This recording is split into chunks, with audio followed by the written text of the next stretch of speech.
सभी दोस्तों को नमस्ते। आज हम पढ़ेंगे गणित का एक बहुत ही महत्वपूर्ण टॉपिक है जिसका नाम है बेलन। बेलन होता क्या है?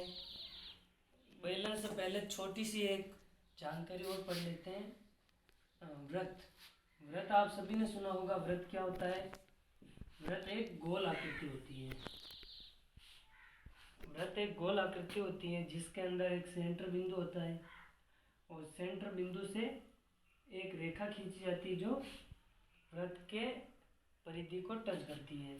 ये जो सेंटर बिंदु है इसको हिंदी में कहते हैं केंद्र, और ये जो दूरी है इसको कहते हैं रेडियस, यानी कि दूरी, त्रिज्या। हिंदी में कहते हैं इसको त्रिज्या। एक गोल आकृति, रिंग के आकार की आकृति जिसे अपन वृत्त कहते हैं। सबसे पहले छोटी सी जानकारी है, यह वृत्त यानी कि चारों ओर कहलाती है परिधि। केंद्र से चारों ओर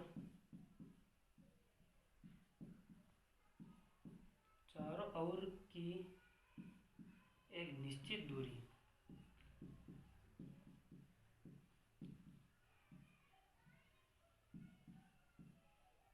परिधि कहलाती है। परिधि होती है, यानी कि परिधि, वृत्त की परिधि,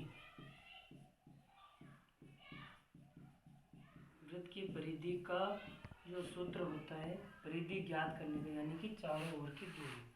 केंद्र से निश्चित दूरी, चारों ओर की दूरी ज्ञात करने का जो सूत्र होता है वो होता है 2πr। आर यहाँ पे दूरी है, पाई का मान जो कि हमेशा निश्चित होता है, पाई का मान 22/7 होता है, या फिर 3.14 मान होता है इसका। ठीक है। अब इसके बाद वृत्त की परिधि का अर्थ हो गया चारों ओर की दूरी, लेकिन जो अंदर का जो ये भाग है इसको कहते हैं अपन क्षेत्रफल।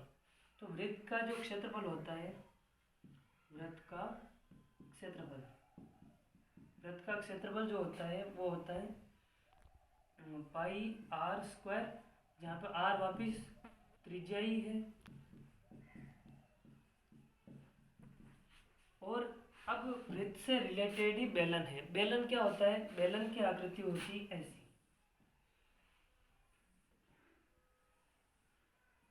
कोई पाइप की आकृति का, कोई भी पाइप है वो बेलन की आकृति का होता है।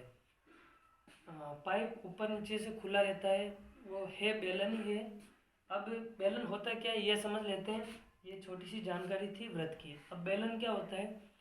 यही वृत्त और वृत्त की परिधि के ऊपर, यदि ऐसे ही वृत्त की परिधि के ऊपर, वृत्त के ऊपर से ऊपर वृत्त ही वृत्त रखे जाएं तो उसमें एक ऐसी आकृति बन जाती है, यानी कि वृत्त के ऊपर ऐसे रखते गए तो ये इसमें एक हाइट और बन जाती है।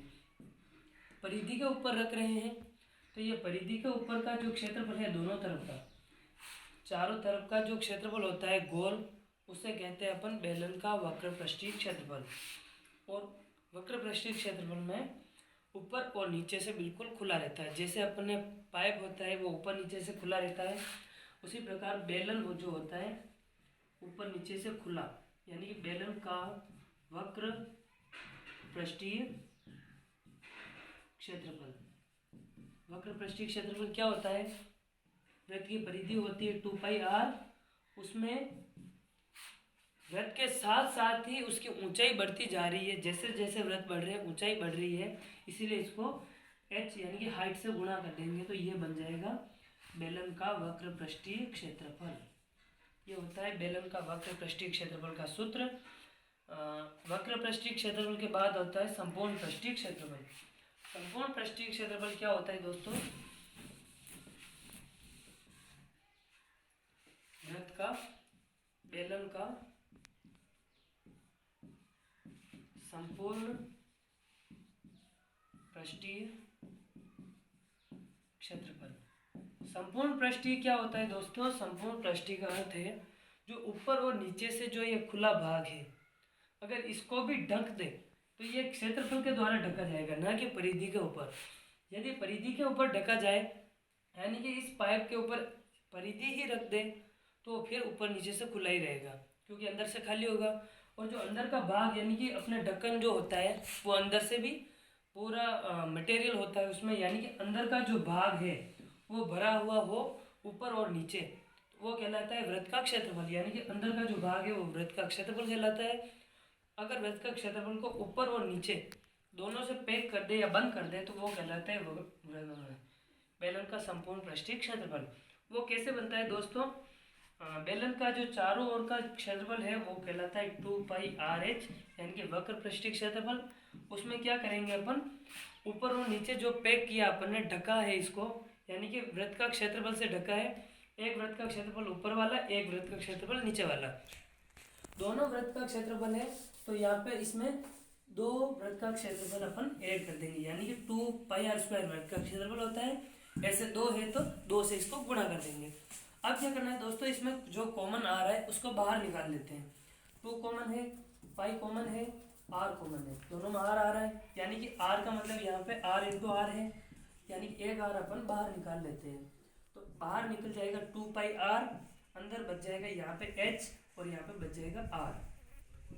ये सूत्र होता है बेलन का संपूर्ण पृष्ठीय क्षेत्रफल। आज के वीडियो में इतना ही दोस्तों, धन्यवाद। अगले वीडियो में मिलते हैं।